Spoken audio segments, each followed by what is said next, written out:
Hello friends, आप सभी दोस्तों का आपके अपने चैनल स्टडी फॉर एनालिसिस पर हार्दिक स्वागत है। तो दोस्तों, जैसे कि आपको स्क्रीन में दिख रहा होगा कि आज हम लोग अपने 21 दिसंबर 2022 मतलब कि टुडे की करंट अफेयर डिस्कस कर रहे हैं। और दोस्तों, इस वीडियो में हम लोग मोस्ट इम्पॉर्टेंट क्वेश्चन को डिस्कस करते हैं जो कि हमारे सभी कॉम्पिटिटिव एग्ज़ाम के लिए बेहद ही महत्वपूर्ण यह क्लास है। तो दोस्तों, वीडियो को आप ज़रूर देखें। यह वीडियो आप अपने किसी भी एग्ज़ाम के लिए ले सकते हैं, जैसे कि एसएससी जीडी हो गया, यूपी पुलिस हो गया, यूपी एसआई हो गया और भी इसी तरह के एग्ज़ाम जितने भी हमारे वनडे एग्ज़ाम हैं, आप यह क्लास आपके लिए सफिशिएंट होगी। तो दोस्तों, क्लास को ज़रूर करिए और वीडियो को ज़रूर देखिए। और वीडियो देखने के बाद डिस्क्रिप्शन बॉक्स में जाके आप पीडीएफ फाइल के लिंक में क्लिक करके पीडीएफ फाइल को भी डाउनलोड करके पढ़ सकते हैं। चलिए दोस्तों, आज की क्लास को हम लोग अपने शुरू करते हैं। पहला प्रश्न है, विश्व पोलियो दिवस निम्न से किस दिन को मनाया जाता है? ऑप्शन नंबर ए है 26 October, option number B 27 October, option number C हमारा 24 अक्टूबर या फिर ऑप्शन नंबर डी 25 अक्टूबर। तो दोस्तों, इस प्रश्न का बिल्कुल हमारा सही उत्तर होगा ऑप्शन नंबर सी। प्रत्येक वर्ष 24 अक्टूबर को हम लोग विश्व पोलियो दिवस मनाते हैं। अगला प्रश्न है प्रश्न नंबर दूसरा है। इसमें हमारा पूछा गया है कि विश्व विकास सूचना दिवस किस दिन को मनाया जाता है? ऑप्शन नंबर ए है हमारा 24 अक्टूबर, ऑप्शन नंबर बी 25 अक्टूबर, ऑप्शन नंबर सी 28 अक्टूबर या फिर हमारा ऑप्शन नंबर डी 29 अक्टूबर। तो दोस्तों, इसका बिल्कुल सही उत्तर होगा ऑप्शन नंबर ए। प्रत्येक वर्ष 24 अक्टूबर को विश्व सूचना दिवस मनाते हैं। अगला प्रश्न अब प्रश्न नंबर 3 है, भारतीय सेना ने किस दिन को इन्फेंट्री दिवस मनाया गया है? Option number A 26 October, option number B 27 October, option number C हमारा 28 अक्टूबर या फिर ऑप्शन नंबर डी हमारा 29 अक्टूबर। तो दोस्तों, इस प्रश्न का बिल्कुल सही उत्तर होगा हमारा ऑप्शन नंबर बी 27 अक्टूबर को हमारी जो भारतीय सेना है इसने इन्फेंट्री दिवस मनाया है। दोस्तों, जैसे कि आप जानते हैं कि हमारे जीके जीएस पोर्शन में महत्वपूर्ण दिवस भी पूछे जाते हैं। तो दोस्तों, हम लोग डेली करंट अफेयर्स क्लास में अपने 2 से 3 महत्वपूर्ण दिवस जो है होते हैं उसको भी डिस्कस करते हैं। तो साथ ही साथ हमारा स्टैटिक जीके का पोर्शन भी क्लियर होते जाता है। तो इस वजह से दोस्तों, आप ये दिवस जो बताए जाते हैं इनको ज़रूर याद रखिए। प्रश्न नंबर 4 है, हाल ही में बंगाल की खाड़ी में आए समुद्री तूफान को सित्रांग नाम से किसने दिया? ऑप्शन नंबर ए है Oman, option number B Thailand, option number C Myanmar या फिर ऑप्शन नंबर डी हमारे यूएई। तो दोस्तों, इस प्रश्न का बिल्कुल हमारा सही उत्तर होगा ऑप्शन नंबर बी। थाईलैंड ने अभी जो समुद्री तूफान आया था उसका नाम दिया है। अगला प्रश्न है अब प्रश्न नंबर 5 है, हाल ही में निम्न में से किस देश को एफएटीएफ ने उच्च जोखिम वाले देशों की सूची में शामिल किया है?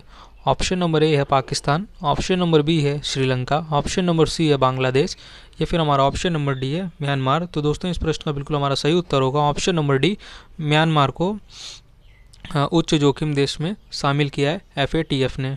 अगला प्रश्न है अब प्रश्न नंबर 6 है, हाल ही में इसरो ने अपने पहले कॉमर्शियल मिशन के तहत one web limited space agency के कितने सैटेलाइट को स्पेस में भेजा है? ऑप्शन नंबर ए हमारा 23, option number B 15, option number C 34 या फिर ऑप्शन नंबर डी हमारा 25। तो दोस्तों, इस प्रश्न का हमारा बिल्कुल सही उत्तर होगा ऑप्शन नंबर हमारा सी 34 सैटेलाइट को स्पेस में भेजा है हमारे इसरो ने। प्रश्न नंबर 7 है, प्रतिष्ठित साखारोव फ्रीडम प्राइज़ 2022 किस देश के लोगों को दिया गया? गैरतलब है कि यह अवार्ड यूरोपियन यूनियन द्वारा प्रतिवर्ष प्रदान किया जाता है। ऑप्शन नंबर ए है जर्मनी, ऑप्शन नंबर हमारा बी है France, option number C Ukraine या फिर ऑप्शन नंबर डी एस्टोनिया। तो दोस्तों, बिल्कुल सही उत्तर हो जाएगा हमारा ऑप्शन नंबर सी यूक्रेन।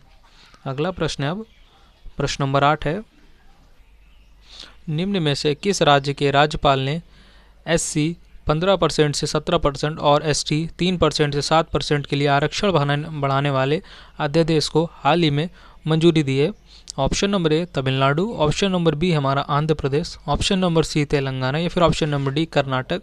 तो दोस्तों, इस प्रश्न का हमारा बिल्कुल सही उत्तर होगा ऑप्शन नंबर डी। कर्नाटक राज्य के राज्यपाल ने जो एससी के लिए 15% आरक्षण था उसको 17% और एसटी के लिए 3% से 7% तक आरक्षण बढ़ाने के विधेयक पर अपनी मंजूरी प्रदान की है। अगला प्रश्न है अब प्रश्न नंबर 9 है, हाल ही में निम्न में से किस राज्य के वन्य जीव बोर्ड ने हाल ही में एक tiger reserve Durgavati tiger reserve को मंजूरी दी है? Option number A Gujarat, option number B है उत्तराखंड, ऑप्शन नंबर सी है हमारा मध्य प्रदेश, या फिर ऑप्शन नंबर डी हमारा महाराष्ट्र। तो दोस्तों इस प्रश्न का हमारा बिल्कुल सही उत्तर होगा ऑप्शन नंबर सी, मध्य प्रदेश राज्य में है दुर्गा टाइगर रिजर्व, जिनको हाल ही में अभी मंजूरी मिली है। क्वेश्चन नंबर 10 है हमारा, निम्न में से किस देश ने भारतीय सरसों की जीएम किस्म के व्यावसायिक रिलीज को मंजूरी दी है? ऑप्शन नंबर ए है हमारा Italy, option number B Norway, option number C Sweden, या फिर ऑप्शन नंबर डी अमेरिका। तो दोस्तों इस प्रश्न का बिल्कुल हमारा सही ऑप्शन नंबर डी ऑस्ट्रेलिया है। तो इस प्रश्न का बिल्कुल सही उत्तर होगा ऑप्शन नंबर हमारा डी ऑस्ट्रेलिया देश ने। अगला प्रश्न है अब प्रश्न नंबर 11 है, अंडर 23 वर्ल्ड रेसलिंग चैंपियनशिप में मेडल जीतने वाले पहले भारतीय रेसलर अमन सेरताव बन गए हैं, मतलब कि उन्होंने कौन सा मेडल जीता है? ऑप्शन नंबर ए है स्वर्ण पदक, ऑप्शन नंबर बी रजत, ऑप्शन नंबर सी कांस्य, या फिर ऑप्शन नंबर डी कोई नहीं। तो दोस्तों इस प्रश्न का हमारा बिल्कुल सही उत्तर होगा ऑप्शन नंबर ए स्वर्ण पदक, मतलब कि गोल्ड मेडल जीता है। अगला प्रश्न है प्रश्न नंबर 12 है, इसमें हमारा पूछा गया है कि हाल ही में इंडियन बैंक्स एसोसिएशन ने किस बैंक के एमडी ए.के. गोयल को फिर से अध्यक्ष के रूप में चुन लिया है? ऑप्शन नंबर ए है Punjab national bank, option number B है bank of India, option number C state bank of India, या फिर option number D Indian bank. तो दोस्तों इस प्रश्न का बिल्कुल सही उत्तर होगा ऑप्शन नंबर ए पीएनबी, मतलब कि पंजाब नेशनल बैंक ने ए.के. गोयल को फिर से अपने अध्यक्ष के रूप में चुना है।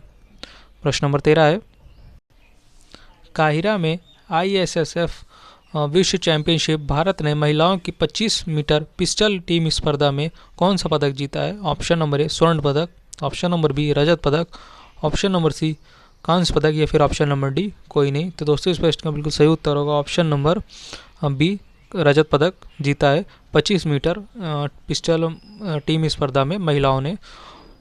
अगला प्रश्न है अब हमारा क्वेश्चन नंबर 14 है, हाल ही में निम्न में से किस देश ने चीन को पछाड़कर भारत का तीसरा सबसे बड़ा निर्यात बाजार बन गया है? ऑप्शन नंबर ए है Netherlands, option number B Norway, option number C Sweden, या फिर ऑप्शन नंबर डी डेनमार्क। तो दोस्तों इस प्रश्न का बिल्कुल हमारा सही उत्तर होगा ऑप्शन नंबर ए नीदरलैंड ने जीता है, भारत का तीसरा सबसे बड़ा निर्यात बाजार बन गया है। अगला प्रश्न है क्वेश्चन नंबर 15 है, निम्न में से किसने हाल ही में हरियाणा राज्य में ऑर्बिटल रेल कॉरिडोर परियोजना की आधारशिला रखी है? ऑप्शन नंबर ए राष्ट्रपति Draupadi Murmu, option number B वित्त मंत्री Nirmala Sitharaman ji, option number C हमारा प्रधानमंत्री श्री नरेंद्र मोदी जी, या फिर ऑप्शन नंबर डी गृह मंत्री अमित शाह। तो दोस्तों बिल्कुल सही उत्तर होगा ऑप्शन नंबर डी गृह मंत्री अमित शाह ने। अगला प्रश्न है अब क्वेश्चन नंबर 16 है, निम्न में से कौन वीडियो कॉन्फ्रेंस के जरिए Beijing based association infrastructure investment bank AIIB के बोर्ड ऑफ गवर्नर्स की 7वीं वार्षिक बैठक में शामिल हुए हैं? ऑप्शन नंबर ए है राष्ट्रपति Draupadi Murmu, option number B है वित्त मंत्री Nirmala Sitharaman ji, option number C है प्रधानमंत्री नरेंद्र मोदी, फिर ऑप्शन नंबर डी है रेल मंत्री अश्विनी वैष्णव। तो दोस्तों इस प्रश्न का बिल्कुल सही उत्तर होगा ऑप्शन नंबर हमारा बी वित्त मंत्री निर्मला सीतारमण। अगला प्रश्न है प्रश्न नंबर 17 है, हाल ही में निम्न में से किस राज्य के सीएम नवीन पटनायक ने किसानों के लिए सफल, जिसका फुल फॉर्म है simplified application for agriculture loans common credit portal launch किया है? ऑप्शन नंबर ए है Paschim Bangal, option number B Orissa, option number C Andhra Pradesh, या फिर ऑप्शन नंबर डी तेलंगाना। तो दोस्तों इस प्रश्न का हमारा बिल्कुल सही उत्तर होगा ऑप्शन नंबर बी उड़ीसा ने। क्वेश्चन नंबर 18 है, यह पूछा गया इसमें, हाल ही में निम्न में से किस राज्य या फिर केंद्र शासित प्रदेश में जलवायु परिवर्तन पर अंतर्राष्ट्रीय सम्मेलन आयोजित की गई है?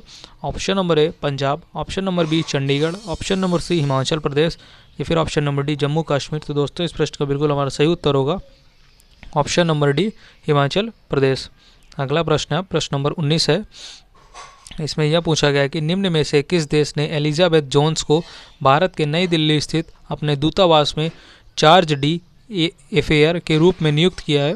ऑप्शन नंबर ए है Britain, option number B Iceland, option number C America, या फिर ऑप्शन नंबर हमारा इसमें डी है कनाडा। तो दोस्तों इस प्रश्न का बिल्कुल सही उत्तर होगा हमने ऑप्शन नंबर सी अमेरिका। अगला प्रश्न है प्रश्न नंबर 20 है, हाल ही में भारतीय मूल के ऋषि सुनक को निम्न में से किस देश के नए प्रधानमंत्री के रूप में चुना गया?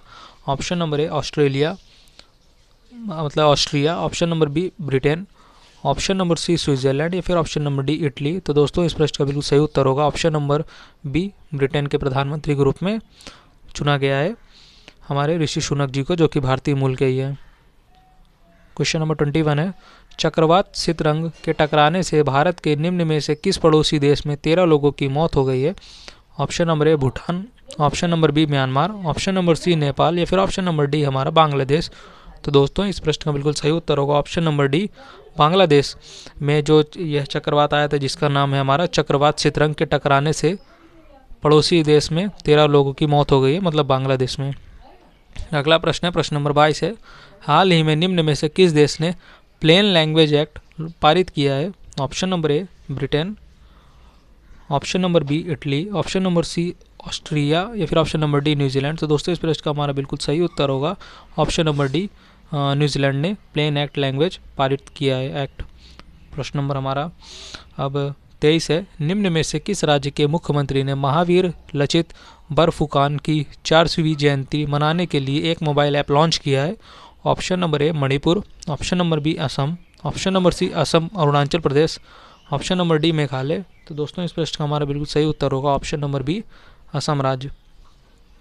अगला प्रश्न अब प्रश्न नंबर 24 है, हाल ही में सैटर्न अवार्ड 2022 में सर्वश्रेष्ठ अंतर्राष्ट्रीय फिल्म पुरस्कार भारतीय फिल्म ने जीता है या फिर किस भारतीय फिल्म ने जीता है? Option number A Brahmastra, option number B RRR, option number C PS1 या फिर option number D Prithviraj Chauhan. तो दोस्तों इस प्रश्न का बिल्कुल सही उत्तर होगा ऑप्शन नंबर हमारा बी, RRR ने अभी जो हाल ही में सैटर्न अवार्ड 2022 में सर्वश्रेष्ठ अंतर्राष्ट्रीय फिल्म पुरस्कार का अवार्ड जीता है। प्रश्न नंबर 25 है, हाल ही में निम्न में से किस राज्य में एक मुश्त संपत्ति कर माफ़ी योजना समृद्धि का शुभारंभ किया गया? ऑप्शन नंबर ए है Delhi, option number B Himachal Pradesh, option number C Punjab या फिर हमारा ऑप्शन नंबर डी हरियाणा। तो दोस्तों इस प्रश्न का बिल्कुल सही उत्तर हो जाएगा हमारा दिल्ली। अगला प्रश्न है प्रश्न नंबर 26 है, एयरबस और टाटा प्रोजेक्ट के तहत C295 परिवहन विमान का निर्माण भारत के किस राज्य में किया जाएगा? ऑप्शन नंबर ए है Tamil Nadu, option number B Maharashtra, option number C Uttar Pradesh या फिर ऑप्शन नंबर डी गुजरात।